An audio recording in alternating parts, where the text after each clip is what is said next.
Hujan sore menyambut kedatangan Cikgu Farhan di Bandara Kecil Kuala Namu, Sumatera Utara. Butiran air menempel di kaca jendela pesawat saat ia menatap keluar. Dari ketinggian, ia melihat hamparan sawah hijau dan rumah-rumah sederhana dengan atap seng yang berkarat di beberapa sudut.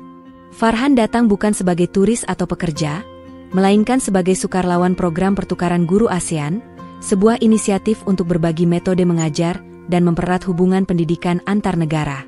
Dalam pikirannya, Indonesia adalah negeri yang pernah ia dengar dari kisah ayahnya di masa kecil. Ayahnya pernah bertugas di Kedutaan Malaysia di Jakarta, dan sering bercerita tentang sekolah desa yang sederhana namun dipenuhi tawa anak-anak, tentang guru yang dihormati layaknya orang tua kedua, dan tentang masyarakat yang memuliakan pendidikan meski hidup serba terbatas. Namun, begitu ia menapakkan kaki keluar dari bandara, kenyataan mulai menggoyahkan imajinasinya. Perjalanan menuju sekolah tempat ia akan mengajar memakan waktu hampir 2 jam melalui jalanan berdebu, melewati rumah-rumah kayu yang tampak rapuh. Truk-truk besar melintas membawa muatan sawit, meninggalkan jejak lumpur di sepanjang jalan. Supir yang menjemputnya, seorang pegawai sekolah bernama Samin, bercerita sepotong-sepotong. "Sekolah kita, sederhana saja, Cikgu," katanya dengan senyum yang terkesan dipaksakan. "Muridnya rajin-rajin. Tapi ya, fasilitasnya terbatas." Ketika mobil berhenti di depan sekolah, Farhan terdiam. Bangunan utama tampak kusam, catnya terkelupas. Atap seng di beberapa bagian sudah berlubang, membuat air hujan menetes ke dalam ruang kelas. Jendela-jendela kayu dibiarkan terbuka karena engselnya sudah karatan. Papan tulis menghitam, penuh goresan kapur yang tak bisa hilang.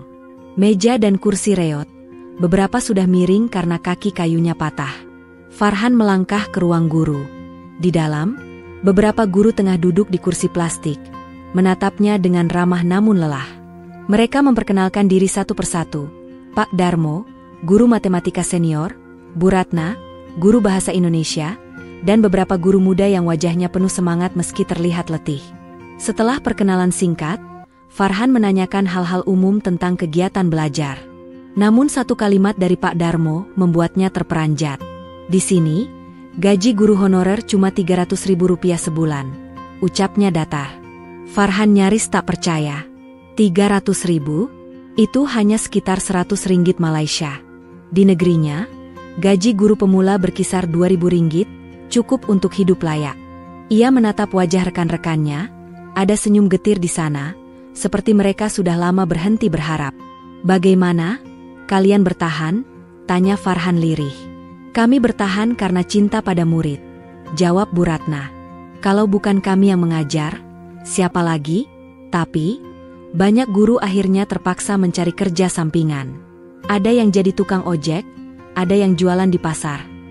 Obrolan sore itu meninggalkan luka di hati Farhan. Ia mencoba tersenyum, tapi di dalam dadanya tumbuh rasa tak rela. Di Malaysia, pendidikan adalah prioritas negara. Guru dihormati, disediakan pelatihan berkala, dan tidak perlu mengkhawatirkan makan sehari-hari. Di sini, guru seperti berjuang sendirian melawan badai. Pagi pertamanya mengajar di sekolah itu menjadi pengalaman yang tak akan ia lupakan. Saat bel masuk berbunyi, anak-anak berlari ke kelas dengan kaki penuh lumpur, sebagian tanpa alas kaki. Mereka membawa tas lusuh. Beberapa hanya berisi buku tulis tipis dan sebatang pensil pendek yang sudah hampir habis. Farhan membuka pelajaran sejarah dengan penuh semangat. Ia menggambar peta Asia Tenggara di papan tulis, mencoba melibatkan murid dalam percakapan. Namun, ia segera menyadari sesuatu, banyak murid tampak sulit fokus. Seorang gadis bernama Rizka beberapa kali menunduk, lalu matanya terpejam. Farhan menghampirinya dan menanyakan apakah ia sakit. Rizka menggeleng pelan. "Tak sakit, Cikgu. Cuma, semalam jualan sampai lewat tengah malam." Farhan terdiam. Anak seusia Rizka seharusnya tidur cukup dan bermain, bukan bekerja di jalan demi membantu orang tua. Ia mulai memperhatikan murid lain. Ada Dio, bocah berotak cemerlang yang pandai menjawab soal, tapi sering absen. Ketika Farhan menanyakan alasannya, Dio menjawab polos, "Kalau musim tanam, saya bantu ayah di sawah. Kalau tak, nanti kami tak makan." Di sela jam istirahat, Farhan duduk di ruang guru sambil menyeruput teh manis hangat. Ia bertanya pada Pak Darmo tentang bantuan pemerintah untuk anak-anak seperti Rizka dan Dio. Namun, jawaban yang ia terima membuat darahnya berdesir. Bantuan ada, Cikgu, kata Pak Darmo lirih, sambil melirik ke arah pintu untuk memastikan tak ada yang mendengar. Tapi jarang sampai ke tangan yang berhak. Banyak dipotong. Kadang nama anak yang menerima bantuan dipakai untuk mencairkan dana, tapi orangnya tak pernah dapat. Farhan mengernyit. Siapa yang memotong? Pak Darmo menunduk, seperti menimbang kata-kata. Kepala sekolah tahu. Bahkan, ada pejabat di dinas pendidikan yang terlibat. Semua orang tahu, tapi tak ada yang berani bicara. Kalau bersuara, risikonya hilang pekerjaan. Sore itu, Farhan memutuskan untuk mengunjungi rumah Pak Darmo. Rumahnya kecil, berdinding papan yang mulai lapuk, dengan halaman tanah yang becek karena hujan. Istrinya menyambut dengan ramah, menghidangkan pisang goreng sederhana. Di meja ruang tamu, Pak Darmo menunjukkan slip gajinya. Angka di situ membuat Farhan menelan ludah, Rp300.000 sebulan. Cikgu, saya tak minta jadi kaya, kata Pak Darmo, menatap slip itu. Saya cuma ingin gaji yang cukup untuk makan dan beli buku bagi murid-murid saya. Tapi sudah bertahun-tahun begini, banyak yang keluar jadi buruh, tapi saya tetap di sini, karena saya tak sanggup meninggalkan anak-anak ini. Farhan menatap pria tua itu dengan hormat. Ada kekuatan yang tak bisa dibeli dalam tekad seorang guru sejati. Tapi di saat yang sama, ia merasa marah. Bukan pada guru-guru yang bertahan, tapi pada sistem yang membiarkan mereka terluka. Malamnya, di kamar kecil yang disediakan sekolah, Farhan duduk di depan meja kayu, menulis catatan panjang di buku pribadinya. Ia menulis tentang kondisi sekolah, cerita murid-murid, dan kecurigaan korupsi dana bantuan. Semakin ia menulis, semakin ia sadar, ia tak bisa hanya datang untuk mengajar. Ada panggilan yang lebih besar. Ia menutup bukunya dan menatap keluar jendela. Hujan turun deras, memantulkan cahaya lampu jalan yang redup. Dalam hatinya, ia berjanji, ia akan melakukan sesuatu. Tidak peduli seberapa kecil langkahnya, ia akan berusaha mengembalikan martabat pendidikan di tempat ini. Matahari pagi itu terasa terik meski jam baru menunjukkan pukul 8. Di ruang guru yang sempit, kipas angin berputar malas, seolah enggan bekerja. Farhan duduk sambil memeriksa buku catatan murid-muridnya. Di halaman depan, ia menulis skor ujian dengan tinta merah. Tapi pikirannya bukan pada angka-angka itu. Ada hal lain yang mengganggu. Ia ingat betul percakapan semalam dengan Pak Darmo. Tentang bantuan dana yang dipotong. Tentang kepala sekolah yang seolah tak tersentuh. Tentang murid-murid yang hidup di batas kemiskinan, sementara dana pendidikan menguap entah kemana. Farhan bukan orang yang suka konflik. Di Malaysia, ia hidup sebagai guru yang tenang, fokus pada murid dan kegiatan sekolah. Tapi kali ini, rasa marah dan tak rela membentuk sesuatu yang baru di dalam dirinya, tekad. Siang itu, sepulang mengajar, Farhan memutuskan untuk memulai langkah kecil. Ia tak mungkin langsung menuduh atau melawan secara terbuka, itu sama saja bunuh diri. Ia memilih cara yang lebih halus, mengumpulkan bukti. Ia mulai dari yang paling mudah, memotret kondisi sekolah. Papan tulis hitam yang hampir aus, meja yang retak, atap bocor di kelas 3, perpustakaan yang isinya hanya 2 rak buku lusuh. Setiap foto ia simpan di folder khusus di laptopnya, diberi nama, saksi.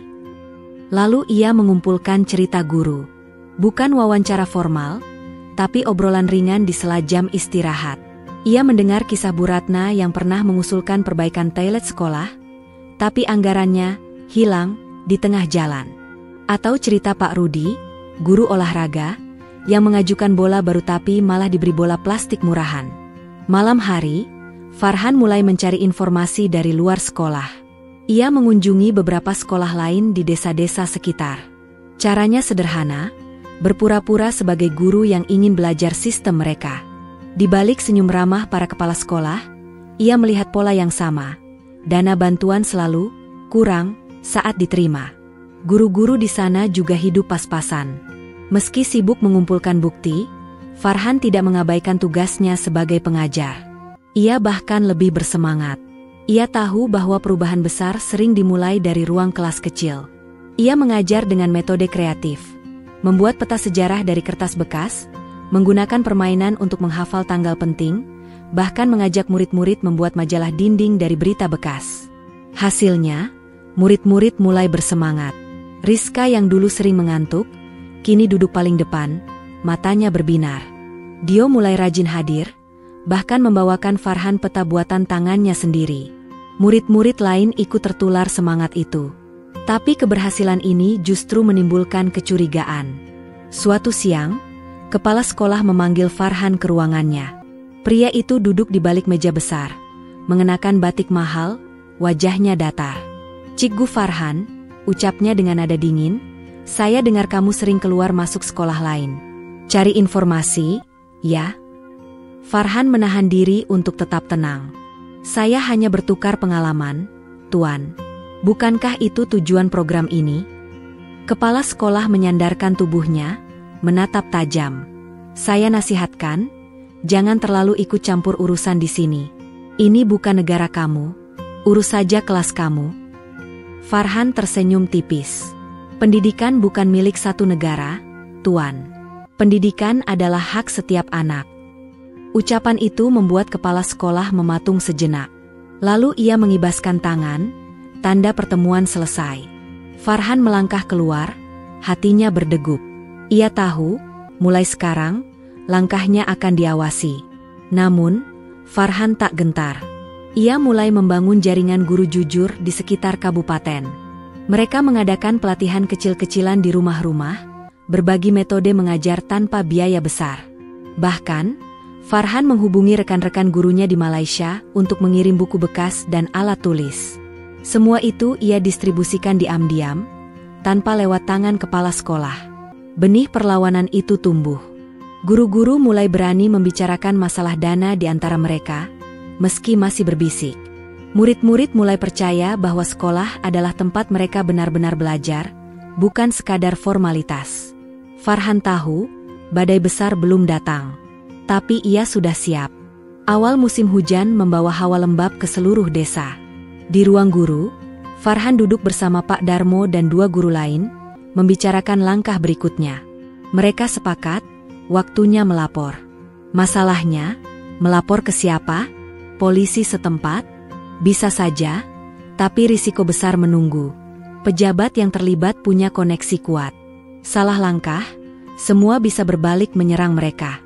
Akhirnya, Farhan mengusulkan untuk melapor ke lembaga pengawas keuangan independen di provinsi, lewat jalur rahasia. Malam itu, di rumah Pak Darmo, mereka memindahkan semua bukti ke sebuah flash disk. Foto kondisi sekolah, slip gaji guru, daftar bantuan yang tak pernah sampai, dan testimoni guru-guru dari beberapa sekolah. Farhan mengetik laporan rapi, menggunakan bahasa yang lugas dan detail. "Saya akan kirim ini lewat pos khusus di kota, supaya tak bisa dilacak," kata Farhan. Pak Darmo mengangguk, wajahnya tegang. "Kalau ini gagal, Cikgu, kita habis." Farhan menatapnya mantap. "Kalau kita tak coba, kita sudah kalah sejak awal." 2 minggu berlalu tanpa kabar.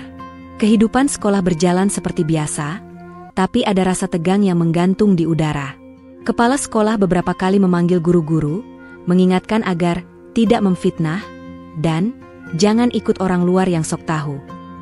Farhan hanya menanggapinya dengan senyum datar. Lalu, suatu pagi yang mendung, 3 mobil berlogo lembaga pengawas berhenti di halaman sekolah. Petugas berseragam turun, membawa berkas dan alat perekam. Murid-murid berkerumun di pintu kelas, guru-guru saling berbisik. Kepala sekolah yang biasanya santai, kini tampak pucat.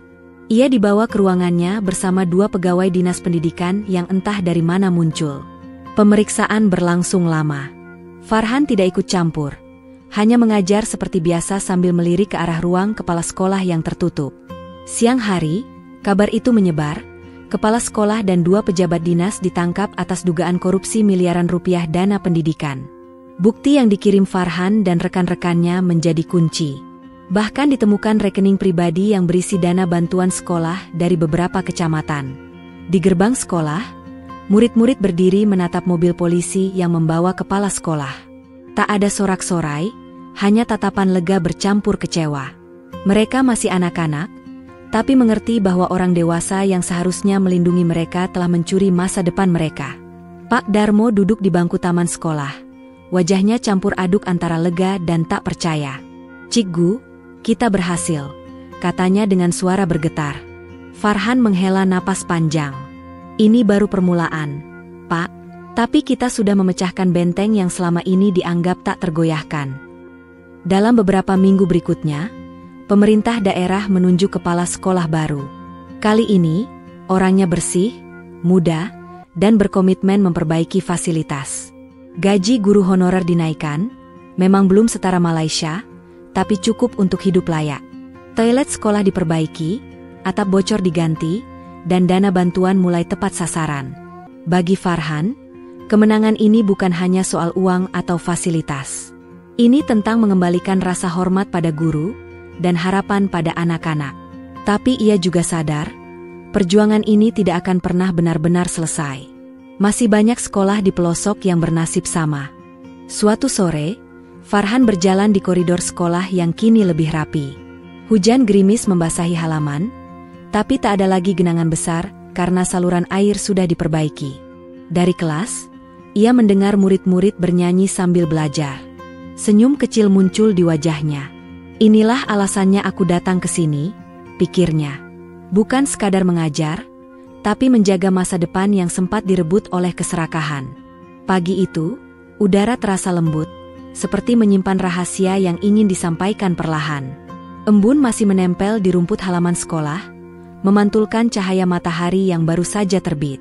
Suara anak-anak bercampur tawa dan langkah kaki berlarian menuju kelas, membuat suasana sekolah terasa hidup. Farhan berdiri di depan gerbang sekolah. Di tangannya, ia memegang buku absen, namun matanya lebih sering mengamati wajah-wajah ceria itu.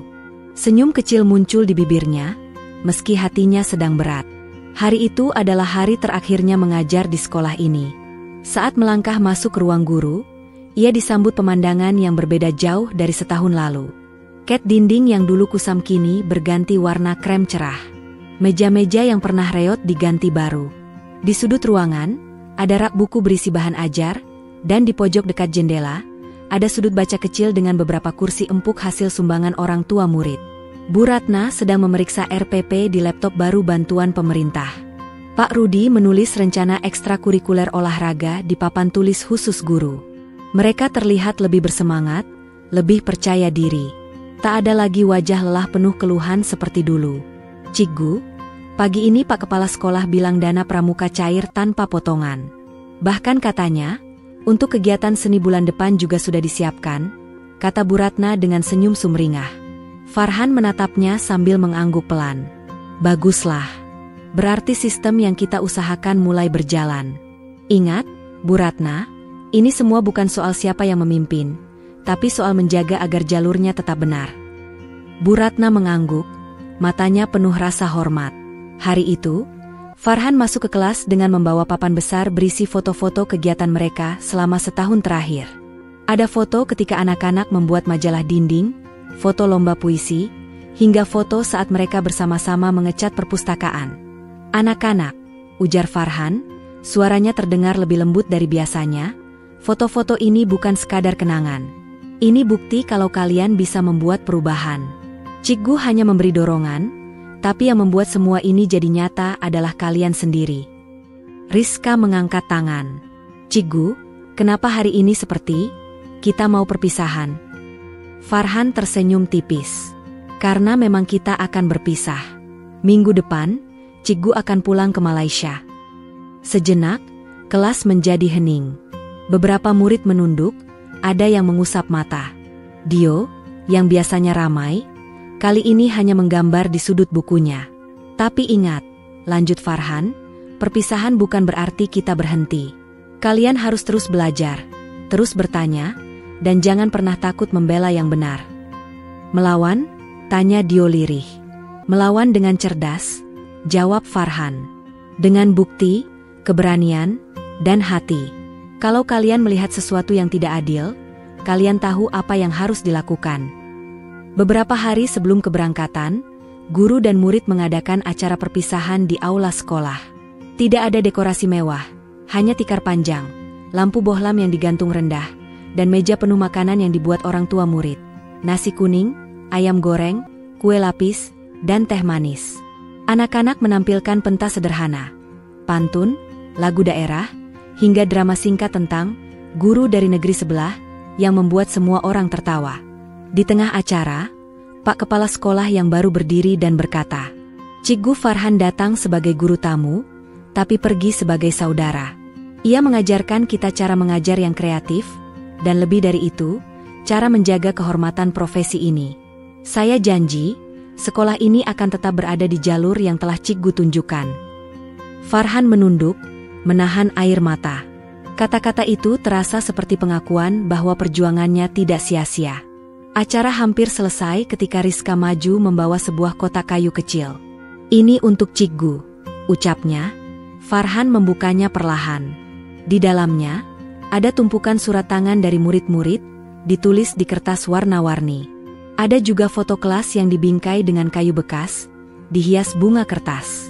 "Kalau Cikgu rindu, baca ini," kata Dio, yang biasanya pendiam. "Supaya Cikgu ingat, di sini banyak orang yang sayang sama Cikgu." Farhan menggenggam kotak itu erat. "Terima kasih, ini lebih berharga dari apapun yang pernah Cikgu terima." Hari keberangkatan tiba. Langit pagi itu biru bersih, seolah ikut memberi restu.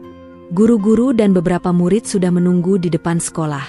Tak ada musik atau sambutan resmi, hanya pelukan, senyuman, dan mata yang berkaca-kaca. Farhan menyalami setiap guru. Saat sampai di Pak Darmo, mereka berdiam sebentar.